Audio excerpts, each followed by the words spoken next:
चला तर बालदोस्तांनो, मागील व्हिडिओत आपण ही कवितेची चाल लावून घेतली हिरवा वसा आणि आता आपण घेत आहोत आम्हाला हे समजले प्रश्नांची उत्तरे. तर याआधी आपण नवीन शब्द याच्यातले वाचून घेऊया. घाट म्हणजे डोंगरातील वळणावळणांचा रस्ता. शेला अंगावर घ्यायची उंची वस्त्र. ओढा पाण्याचा नदीपेक्षा लहान असलेला प्रवाह. धरती जमीन. आणि वसा हिरवा वसा. वसाचा अर्थ काय होतो? स्वतःला लावून घेतलेला नियम किंवा व्रत. तर बघा पहिला प्रश्न, योग्य जोड्या लावा. बघा या ठिकाणी उत्तर लावून ठेवलेलं आहे. रिमझिम हिरवागार पांढरे आणि मऊ या शब्दांचा इकडे ब गटाशी अर्थ जोडायचा. रिमझिम काय असतो? पाऊस. त्याची जोडी लावली पहा. हिरवागार शेला, पांढरे धुके, मऊ चारा.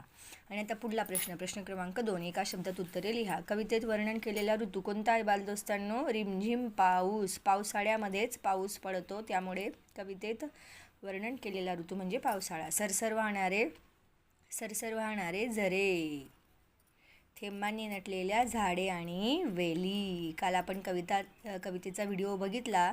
ती कविता वाचताना आपल्याला लगेच लक्षात येतं. बघा कवितेत वर्णन केलेला ऋतू पावसाळा. सरसर वाहणारे झरे आणि पांढरे धुके आले असे दाटून, झाडे वेली गेल्या थेंबांनी नटून. त्यामुळे आपण या ठिकाणी घेणार आहोत थेंबांनी नटलेल्या झाडे आणि वेली. बघा प्रश्न 3. कवितेतील तुम्हाला आवडलेल्या 2 ओळी लिहा व त्यांचे अर्थ सांगा. 2 ओळी लिहायच्या आहेत फक्त तुम्हाला. ह्या कवितेतील 20 ओळींपैकी ज्या कोणत्याही 2 ओळी आवडतील त्यांनी लिहायच्या आहे, तरी त्यांचा अर्थ सांगायचा आहे. आलं लक्षामध्ये? आता वळत आहोत आपण पुढे. विचार करा आणि सांगा. चर्चा करूया. ह्या बाबी फक्त सांगायच्या आहेत, त्यामुळे तुम्ही ते विचार करून सांगू शकता. आता बघा इथे लिहिते होऊया. मग आता प्रश्न पहिला, खालील चित्राची माहिती 3 ते 4 वाक्यात लिहा. काय दिसतंय चित्रामध्ये? बघा पाऊस पडतोय. एका शेतकऱ्याच्या डोक्यावर इरले आहे. तो शेतकरी गवत उचलत आहे.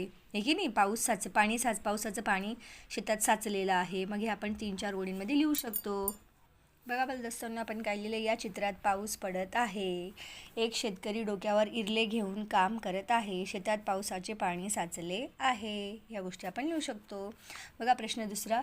पावसाळ्यातील तुम्हाला आलेला अनुभव वर्गात सांगा. त्याबद्दल 3 ते 4 ओळी माहिती लिहा. पावसाचा अनुभव शेअर करायचा आणि त्याबद्दल 3 ते 4 ओळी लिहायच्या आहेत. चला तर आता खेळूया शब्दांशी. पुढचा आपण स्वाध्याय कंप्लीट करूया. प्रश्न पहिला, खालील शब्दात लपलेले शब्द शोधा.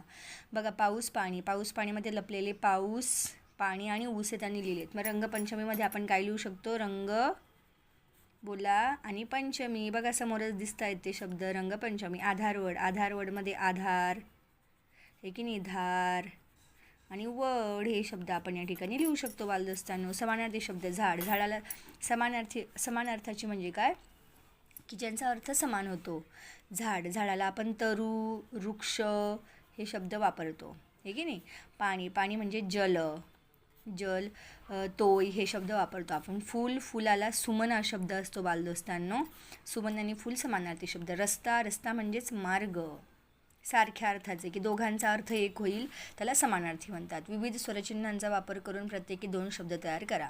आता बघा इथे करचं काय केलं आहे? करा आणि केर. मग आपण बळचं काय करू? एकतर बाळ स्वरचिन्ह आ वापरलं आणि बळी स्वरचिन्ह ई वापरलं. ओके, बळी. आता मगचं काय करू शकतो आपण स्वरचिन्ह वापरून? माग आ वापरला आणि मूग, आहे की नाही? लिहू शकतो आपण या ठिकाणी.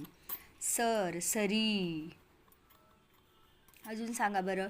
सरू पण म्हणू शकतोस आपण. सरू नाव असतं. नळी, हे की नाही? अजून काय येईल बरं? अजून या ठिकाणी आपण लिहूया नाळ, हे की नाही? नाळ. ओके, चला तर मग जाऊया 4थ्या प्रश्नामध्ये. कवितेतील शब्दकोळ्यात शोधा व लिहा. रिमझिम. पुढचं बघा शेला, हे की नाही? मऊ, डोंगर, रस्ता. बोलत चला. हिरवागार एकत्र पण येऊ शकतो. नदी, पाऊस, दरवर्षी, दॅट इज दरवर्षी. वसा सगळ्याच ठिकाणी दिलेले आहेत. ओढे आणि नाले हा पुढला शब्द. ओढे नाले. या ठिकाणी गुरे, धरती आणि हा चारा. सगळेच शब्द या ठिकाणी आपल्याला शब्दकोळ्यात कवितेतले आलेले शब्द पाहायला मिळतील, ते या ठिकाणी तुम्हाला लिहायचे आहेत. मग आपण त्यांना गोल केलेलं आहे, ते तुमचं रायटिंग टास्क आहे की तुम्ही आता आपण हे जे शब्द गोल केले आहेत ते या ठिकाणी लिहायचे. भेटूया पुढल्या व्हिडिओत. Bye bye. मुलांनो, समजत असेल, आवडत असेल, पचत असेल, रुचत असेल तर प्लीज चॅनलला लाईक, शेअर आणि सबस्क्राईब करायला विसरू नका. भेटूया पुढल्या व्हिडिओत. Bye bye.